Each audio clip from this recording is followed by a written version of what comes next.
excited to introduce to you my friend, Kim Baker. And I always like to just give a little backstory, how Kim is one of those people that I met online. We met online over a year ago on Periscope. So, and she started following me on Periscope, and I think we opened up a group, right, Kim? Get Your Life Mastermind was my very first mastermind. I opened up a group, and Kim was part of the group. We started doing videos just to get uncomfortable. And I remember one time, Kim reached out to me and she said, I want to share my story, but I just don't know how. Kim, do you remember this? Do you remember that part? A little bit. Yeah, and she said, well, I've gotten out of debt, and I said, well, that's your story. I said, that is what you need to share with people. I said, do you know how many people could actually use that? And you could actually take that story and help them, right? And so she did that, you guys. And then she's been able to help a whole lot of people. And here we are tonight. She's going to be talking to our community. She's going to be sharing with you guys how she was able to get out of over $216,000 worth of debt, right?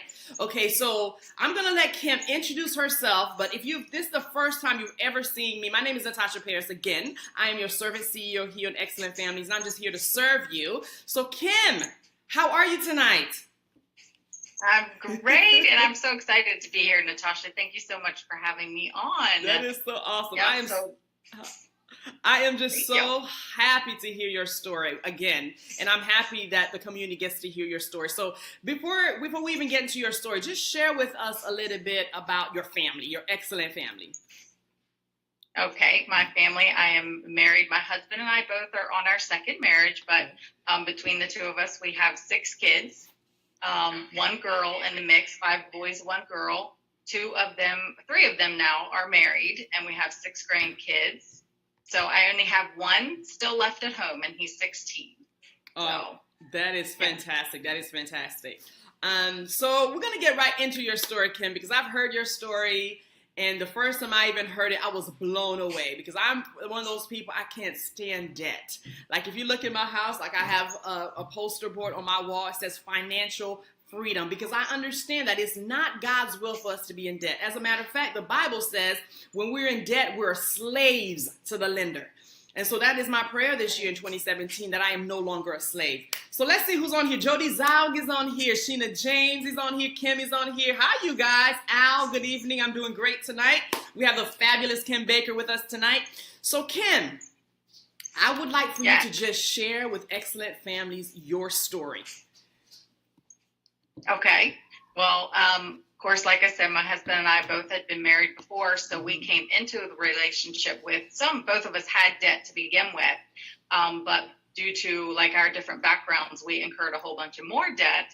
But then I think what I realized I started going through depression. I was worried about the money thing, so we took some classes together as husband and wife, and then learned some techniques and things to do to get out of debt. And we have just been continuing to push forward and have gotten to the point now where we've paid off $261,000, and it's been 4 years. Wow, that is fantastic. So what was your number? What was the number that, that really scared you, that compelled you to take action?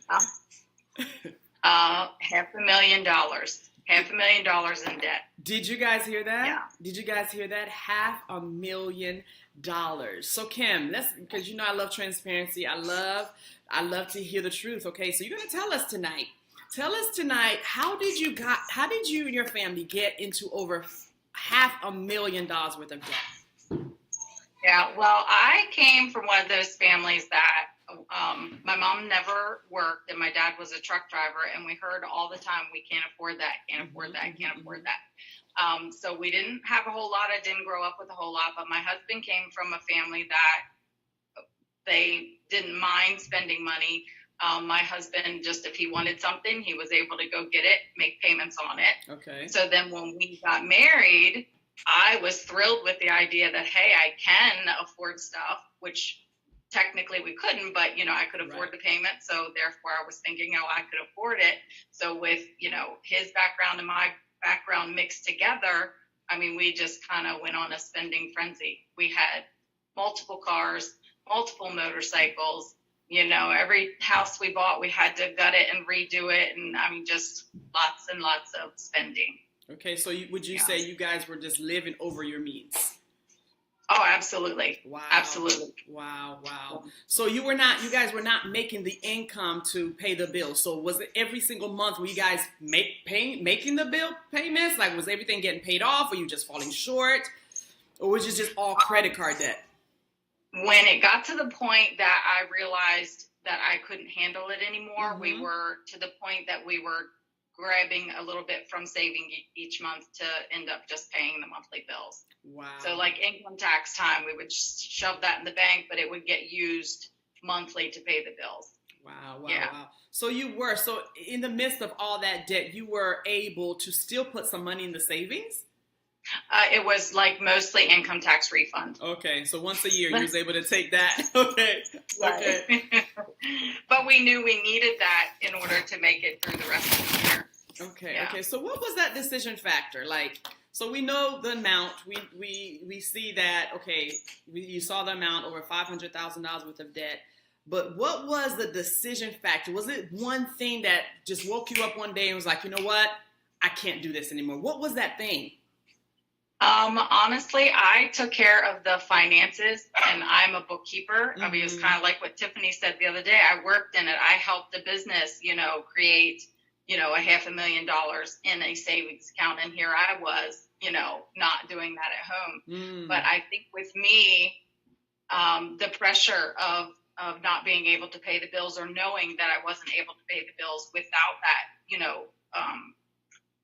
income tax refund, cushion there, just really started to get to me. And then I got to the point that we started telling our kids, no, we can't afford that, because I knew like there's not even any money left for payments anymore.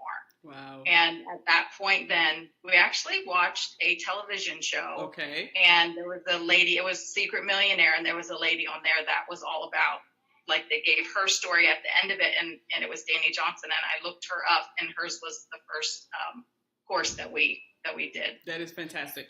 Okay, Yeah. so who had the wake up call? Was it you or your spouse? Oh, it was definitely me. Okay. Okay, so good. So would you say in your family you're the spender and he's the saver? Actually, no. Okay. I would say we're probably a lot alike in that we are both. I mean, we both can save, but we both like to spend too. So we're a mixture of both. Okay. So tell me how was, because Tiffany last night, if you guys did not watch it, it was a fantastic teaching last night about the money talk. So tell me about the money talk. Tell me, was it like at a table, you brought it to him and you laid everything? So go into details for us what that initial conversation with your husband was like. Yeah, so one of the first things that I learned from Dani Johnson to do was to make a list of all of our debt, the balances, the payments, and all that kind of stuff. And it was at that point that I realized then it was over $500,000. And like my heart just sunk, and I took it to him and I said, do you realize how much debt we're in? Because, I mean, neither one of us really had any idea until that point. And when I showed him that, I was like, okay, this is way too much for me to handle. Wow. So then we sat down together. We actually didn't really sit down together and even talk about the details of it until we went to Dave Ramsey's Financial Peace University. And at that point, then we sat down together and had the money talk. That is fantastic. Okay, so I'm going to go into the community right now and ask you guys some questions, okay? So how many of you guys in here actually know your number, right? How many of you guys on here actually take the time, because I've done this before, and it's scary, right, Kim? Would you say it's scary? Absolutely. When that reality hits you in the face, right? But how many of you guys, put a 1 in the chat if you actually sat down, and I know it's scary. I've done it several times. And it's very scary. But how many of you, just be honest, how many of you guys in here has actually sat down and written out your debt and you know exactly what your number is? Put a 1 in the chat because I want to know. And if you have not ever done that, I want you to put a 2. Put a 2 in the chat. Okay, so Aretha said she's done that. She's actually put the numbers down, right? It's scary, right, Aretha? It's scary. So Aretha said she's done it. And I've done it too. I've done it. And just like you, Kim, I had... this was about maybe 5 years ago. Katrina has done it. That's so awesome. And I put my number down.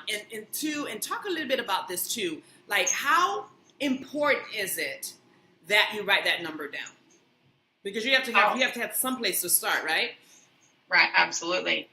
Right. Yeah, I mean that is super important. You have to know in order to fix it. That's right. Right. Because there's a scripture in the Bible that says, write the vision and make it plain. Like, if you don't know where you going, or where you don't know how to get there, right? So if you're trying to get out of debt, you actually have to have a plan, so you know exactly how to tackle it. And I remember when we wrote our number down for the very first time, it was like, whoa. But what it did for us, right? And I know you can relate. It gave you like momentum, like right? It gave you something to start. It gave you initiation, right? Because you actually knew what you had in front of you. Okay, so let's talk about how you were able. Okay, tell me the first thing you did after you knew your number. What was the very first thing you did? Did you start paying off little bills, or did you just tackle the very big bill? Did you have strategy behind how you was able to get out of $216,000 worth of debt? Actually, the first thing we did was figure out where the money was going that wasn't being paid toward the bills, like the groceries, gas, things like that. Mm-hmm. I did find that we were spending between $1,200 and $1,500 a month on food. Guys, did you hear that? Right? Isn't that crazy? So that was a big thing that we changed. We actually we canceled our internet, and we had 4 teenagers in the house at the time. So you can imagine how that went over. But we did it anyway, and we just went through and nitpicked all of the bills and started selling stuff. Okay. And I sold enough stuff to pay off enough, like probably just a couple small bills. But that very first month that we really dug into it and created our plan, we actually had $50 left over at the end of the month that we could attack one of the debts. Which $50 doesn't sound like much, but when you're drawing money from savings or robbing Peter to pay Paul, that $50 was huge for us. And now 4 years later, it's over $2,400 a month that we can just stop on debt every single month.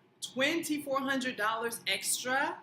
Yeah, because we've paid off so much. Wow, that is fantastic. So what was the plan like? So tell us about the plan, because a lot of people don't even know how to get started, Kim. So what is a strategy to get out of debt? Just what I say. We do like the Dave Ramsey says, and we do a zero-based balance. Okay.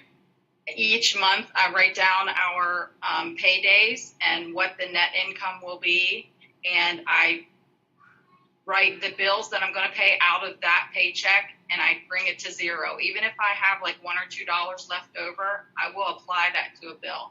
And I can tell you a story about that too. We had a doctor bill, and every week I would just, whatever was left, whether it was $1, $5, $4, I would write out a check and send it to that doctor bill. So it wasn't sitting in the account. Wow. I wasn't going to spend it. I just go ahead and pay it. And after about 3 months of that, the doctor actually sent me a letter with a bill in it, and they had cut my balance in half because of my diligence. Wow, that is right. I know you have some pretty cool stories. Yeah. I'm sure you have some pretty cool stories. So what was, give us some practical things, because I know you have a private group, and I'll let you share that in a minute, but what are some of the practical things that we can do right now to start, like, cutting down some of our expenses? Right.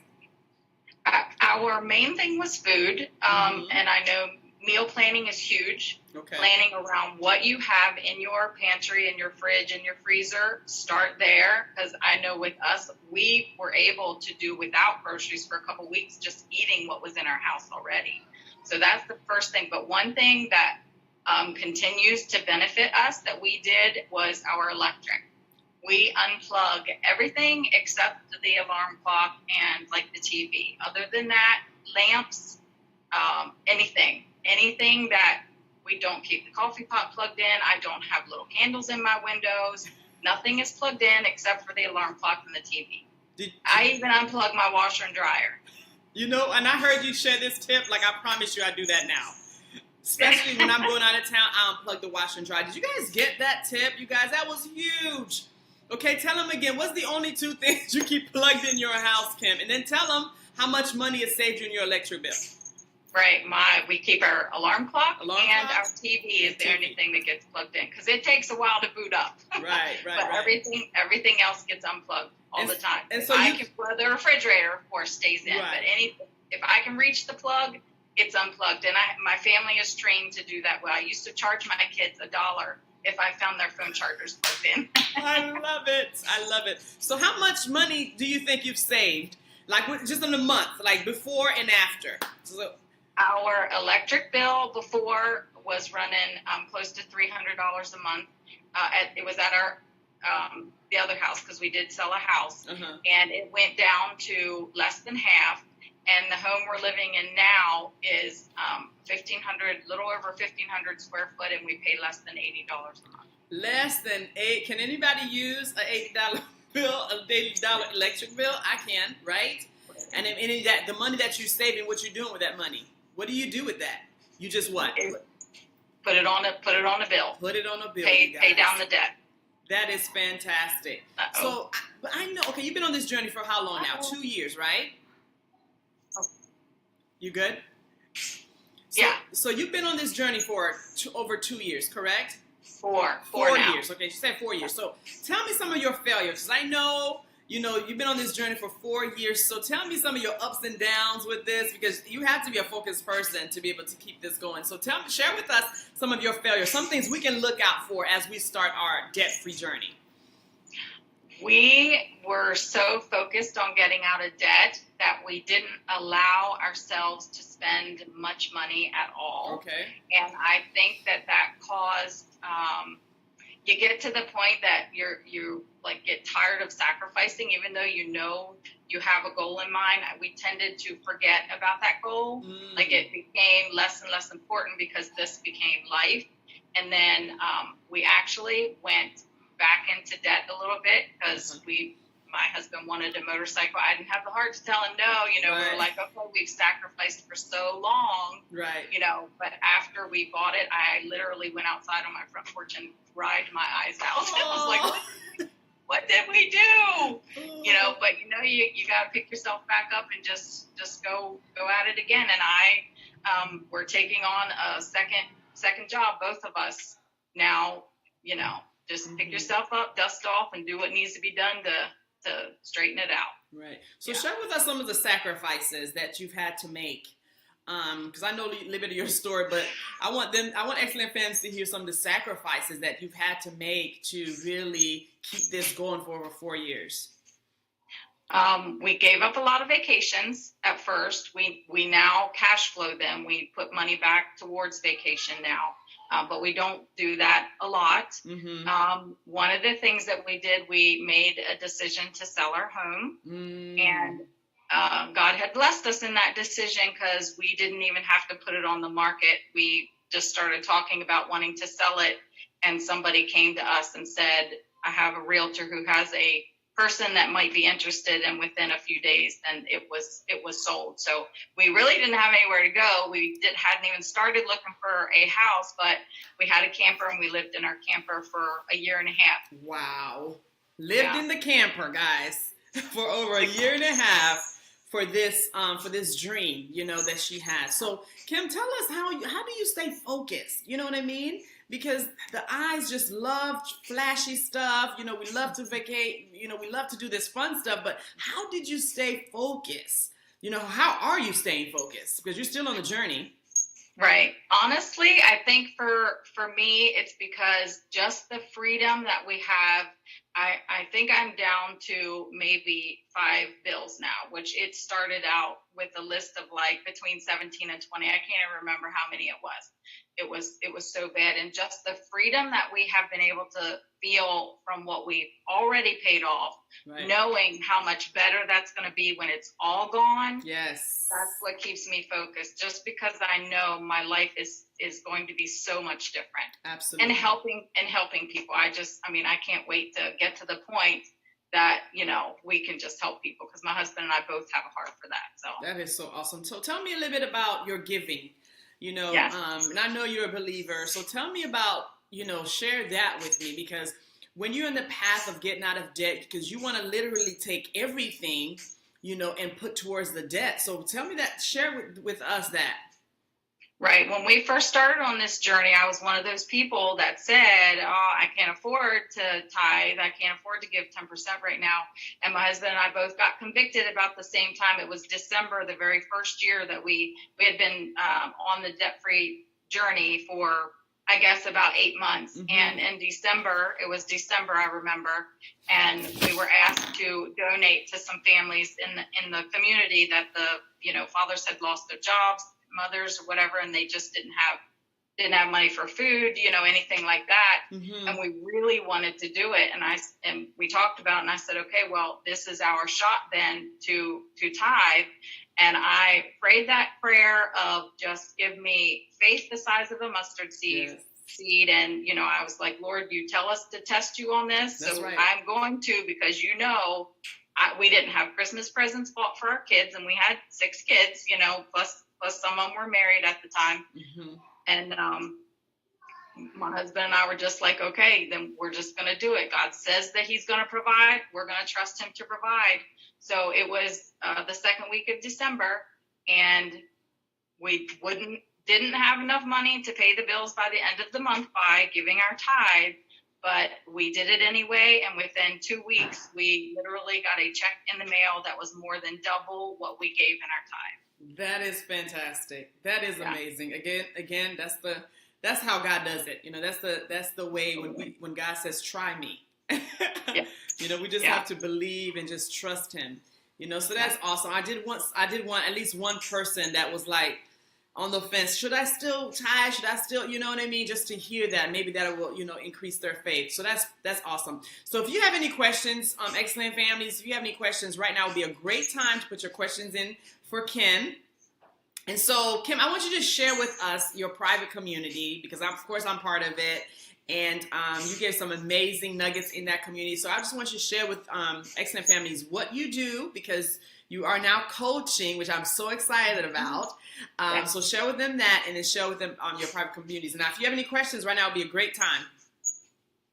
Right. I am doing one-on-one coaching with families, not necessarily just one person, but, husband and wife teams, if it is that way, singles if you're single. But I do one-on-one coaching, helping you, with the mindset, the behaviors you need to think about, setting up a budget. I will even do check-ins weekly if you need that kind of accountability. My group is Practical Money Masters, and it's on Facebook. And I usually go live in there at least once a week, maybe twice a week. And then I just usually post, little things to help keep you on track, different things like that. So Practical Money Masters. Money, yes. So you guys, if you're looking to be connected with individuals on that same path, and I'm a believer of accountability. I'm a believer of being with like-minded individuals. So I highly recommend for you to be a part of Kim's group. And if you do need that coaching, another thing I just really, really recommend. If you're one of those people that really you just know you need that accountability, and I highly recommend, Kim, that you really, make the sacrifice and get that one-on-one coaching with her. Any questions before we wrap it up with one last thought from Kim? Any questions, you guys? This has been so helpful, Kim. So thank you so much, for taking the time out to share with us, because I think, one of the key components of that excellent family is the financial side, and I think we need to master that. I think we need to really be intentional about, having that money talk like Tiffany talked about, and, making sure that we have that healthy relationship with money, because a lot of us are really scared of it, right? So thank you so much for coming on tonight and just sharing, your story. Can you just give us, as we wrap up, can you just give us one more last thought? Something that we can walk away with, to help us stay the course. Yeah.